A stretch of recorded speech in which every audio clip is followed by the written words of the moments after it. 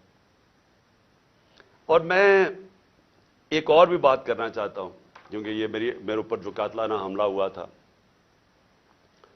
ایک قیامت کی نشانی آ گئی ہے. آصف زرداری نے میرے اوپر ہرجانہ کر دیا، ڈیفیمیشن کر دی ہے. ڈیفیمیشن کا کیا مطلب ہوتا ہے؟ کہ میری ریپوٹیشن کو نقصان پہنچایا گیا ہے، اس لیے میں عدالت میں جا رہا ہوں. آصف زرداری صاحب، سب سے پہلے جب یہ عدالت میں کیس جائے گا، میں تو بڑا شکر کر رہا ہوں کہ آپ عدالت میں آئیں گے. سب سے پہلے وہ آپ سے پوچھیں گے کیا آپ کی کوئی ریپوٹیشن ہے جو خراب ہوئی ہے، اس کو نقصان پہنچ سکتا ہے. ساری دنیا میں مضمون آپ کو دکھائیں گے پہلے کہ مسٹر 10% آپ کا نام رکھا گیا تھا، کہ ہر چیز کے اوپر پیسے بناتے تھے. سندھ کے لوگوں سے پوچھیں کہ کیا ظلم کا نظام آپ نے وہاں رکھا ہوا ہے. قرآن پہ ہاتھ رکھ کے بتائیں کہ آپ نے اب تک کتنے لوگ مروا چکے ہیں. وہ جج کا جو نام آپ کے اوپر آتا ہے، بتائیں نا لوگوں کو کہ آپ نے کیا کیا کیا اپنی ماضی میں، کس طرح کی دہشت پھیلائی ہوئی آپ نے سندھ کے اندر. میں تو شکر کر رہا ہوں کہ میرے اوپر ہرجانہ کریں آپ.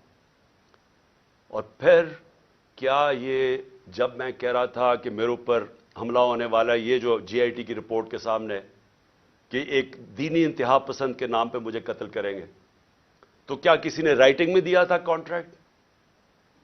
مجھے پتا چل ہی گیا تھا نا کہیں سے. تو میں اس لیے بول رہا تھا تب، اور جلسوں میں کہہ رہا تھا کہ کرنے والے ہیں. اس سے پہلے بھی ایک پلان بنایا ہوا تھا، یہ پلان بھی بنا تھا.